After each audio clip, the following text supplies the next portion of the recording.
Today I'm visiting Savusavu, and there are some really good tips I want to give you from this trip. I learned the hard way, so don't make my mistakes.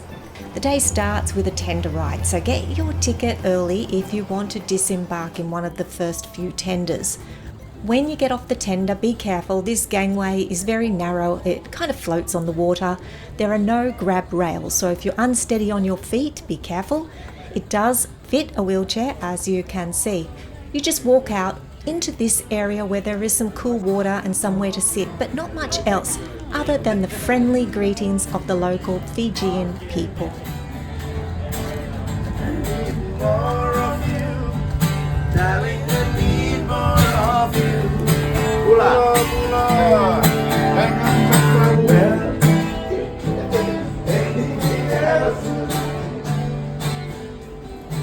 Unlike other ports, when you get off the ship, you don't step out onto a beach.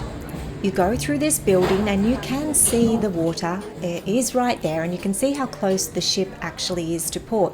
But you don't step out onto a beach. You step out onto a main road, and that really threw me. So I didn't know what to do. I didn't book excursions. I never do on the ship because they're very expensive, and I thought maybe I'd made a mistake. I walked alone for about 2 kilometers along this road, hopeful I'd stumble across a beach, but I didn't. So under the hot Fijian sun, I turned around and met a couple of other solo travelers who had also had the same experience. We decided to Google the nearest attraction, which happened to be the Blue Lagoon. We all threw in $20, so $60 Australian dollars for a driver to take us to this place, and we thought at least we will have a beach. We later found out that other people went here for $20, so we paid a little more, but it was worth it. We found our paradise eventually. Not entirely blue as some of the pictures online, but still really beautiful. A little windy, and you can see the ocean out the back there. I don't know how you get out there. I sure wasn't going out that far. The water here is very shallow, and you had to sit down or lay down to enjoy it, but it was a lovely day and I got some great pics.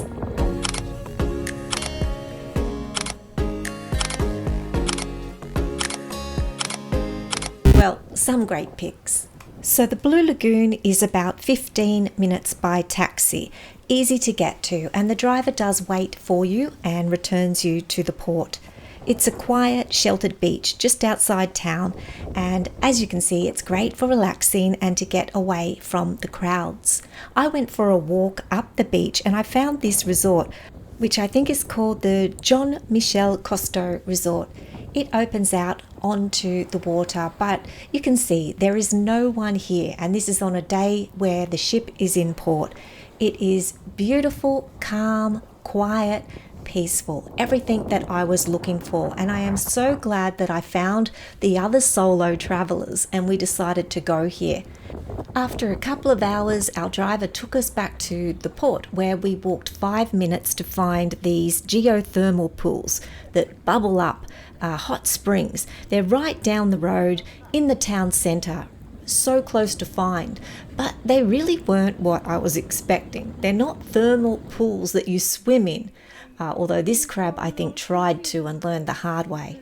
I'm not sure how he got there, but the locals cook their food in blankets here, and there's just 2 springs. There's a bit of an odour. It's very hot. I mean, worth a look, but nothing spectacular. On the way back, I passed a little school of Fijian locals, and then I realised it might be rude to take a picture, so I quickly put my camera away, got on the tender, and we headed back to the ship. Savusavu is a lovely place, but my tip is to plan your trip. You can visit the Blue Lagoon and the hot springs like I did, or the Rainforest Reserve, the Flora Tropica Gardens, the eco divers and snorkeling excursions to the islands, or the J Hunter Pearl Farm, which I would have walked into if I had have kept walking down that long road.